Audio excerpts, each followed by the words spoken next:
Hey guys, I'm Brian. And I'm Terry. And welcome to the Forest Farm Project. Today we are working on Terry's old house again. Surprise, surprise. Yeah.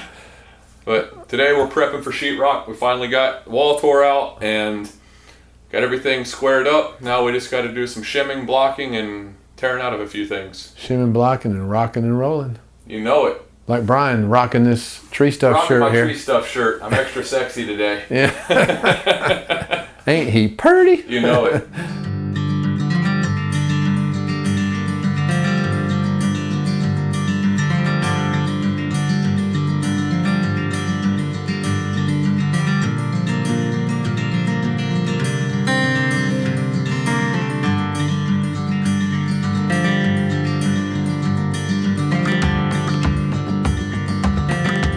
Now we're going to get to ripping down some 2x, shimming down the ceiling, and then throwing some blocking in for blocking on the edge of the sheetrock. Yep. So we need to show them what we got going on, I guess. Yeah. In the previous video on this house, which is Terry's old house, my house, we were talking about why there's 2 layers of sheetrock here. This is one of them houses that has the heat strips in the ceiling. Now you don't see the wires here. There'd be about 1/8 of an inch gap, but this is actually sloping downhill a little bit, and then the wires run around out there. They probably didn't go where the cabinets were for fear of getting hit by wires, by nails or screws, and they just kept it out in the middle of the room. Other rooms, they might get closer to the outside. So fortunately for us, all we've got to deal with is the fact that we've got a 3/8 inch drop in our sheetrock. So what we're going to do is rip some 2x4s down, 3/8 inch thick pieces, and we will scab them on the bottom of here, here, here, and there, and then we'll be able to mount our sheetrock, and it'll be level with this ceiling right here, which is what you'd want. Instead of cutting halfway back where we can overlap our sheetrock, we are going to scab a 2x4 to this 2x6. The 2x4, all it has to do is support the sheetrock. The 2x6 is doing the support of the ceiling in general. So, and the 2x4 will actually add some strength to this system here. So anyway, we're going to drop that 2x4 down to this level. Since we're scabbing it on here anyway, we'll screw it on there and it'll be down so that the 1/2 inch sheetrock will hit it, and that's it. Out here we'll have to add those 3/8 inch shims. Additionally, since we're going to have a sheetrock starting there, and it's a 4 foot wide sheet, so 48 ends probably right in there. Yeah. Right in, not in the middle of this joist, almost to the outside edge. So because it's so close to the edge, we'll scab on here our 3/8 inch drop.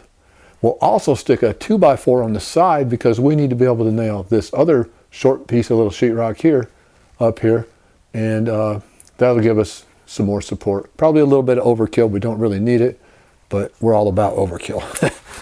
So let's get to it. First off, all I want to do is halt all production. Don't go anywhere, don't do anything, but do a review on this table saw. We just got this thing recently, and I don't think I've found a better quality saw in this size portable saw ever, man. This thing is just amazing. For instance, I've had the crank here to raise your blade up and down. I've had to just fight them, just struggle. Look at this. I mean, I can do it with 2 fingers. It is so easy, so smooth, and so precise. It's obviously geared super well, where the other ones must be a more 1-to-1. This has got a good gear ratio where it's really easy to turn. This fence is, it's the rack and pinion, and boom, it's locked. And I mean, it's locked. It is solid as a brick. Got a pusher, locks right in there. I mean, it's just amazing. It's an excellent saw, and we're going to do a review on it, but not right away. First off, in order to get down to a 3/8 of an inch cut, there is no way I can do that with that fence in the way. I can't get down to 3/8. I need to get this within 3/8 of that blade. So we have to take the guard off. There are times you just have to operate without a guard. This thing is so simple. You grab this lever, pull it up, pull the blade out. It's out. It's got this contraption locking mechanism, and it works. Now the riving knife is, you lift up on this little thing here, spin it, pick your blade up. It slides right over it, pick up, and it's locked. I mean, it doesn't get much better than that. You drop this right down in that slot, flip your lever down, you're there. It's ready to go. Now we can get our 3/8 of an inch.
All right, well, it's gonna take both of us to install this first board, so I gotta help Dad. I can't run the camera right now. That's a good boy. Got it? Got it. Line her up. Flush. Come on down. We're gonna back off just a little bit because of that. Okay, well, I am... Right there, huh? Hold on. How's that look? Right Yeah, there. I'd go to the paper joint because it's gonna be tapered right there anyway. Yeah. Okay, you ready? Ready.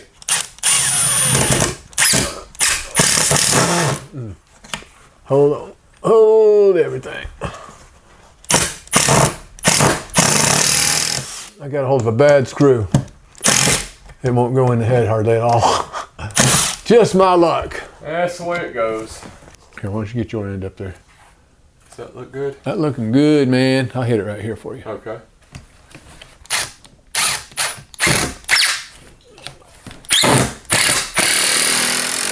There we go.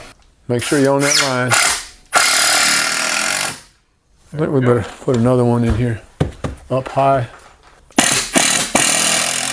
We got that. You want to cut this next one, or you want to do the turning strips next? Well, I'm right here. Might as well fur this thing. What do you think? Okay.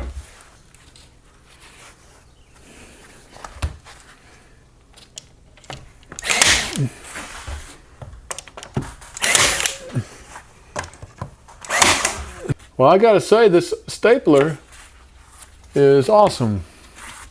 It is doing a phenomenally good job.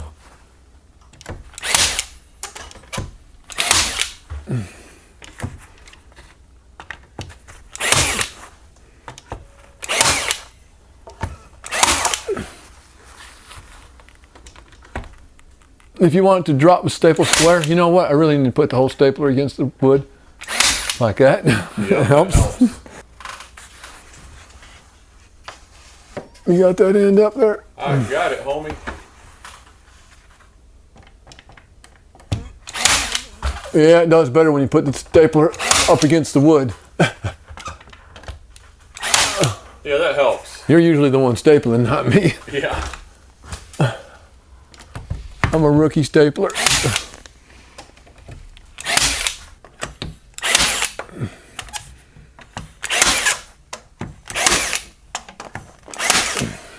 Well, we got to do away with this this was a plumbing box. Drain hole. There's a hole going up, I don't know what, it's just a big wide hole going all the way to the attic. So that wasn't too good. We're getting rid of it. Rather than pry against the sheetrock, it's just trim nails. I just sink it down into it a little bit, grab it, pull. Something like that. Let's tear it up.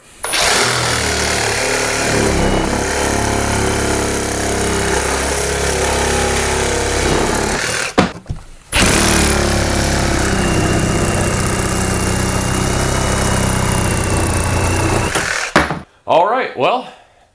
We got it shimmed? Yep. We are ready to rock and roll on some sheetrock. Yeah. We have a little area over here where the water box, old water box was. Yeah. And we're going to have to work that out. We're not quite sure what we want to do, if we want to make one big piece coming off of this or if we want to just patch it. So we need to get this hole covered up, and dark is on the way. Yeah. So, It's really getting chilly in here, so we want to get this covered up and not have to worry about it anymore. Yeah.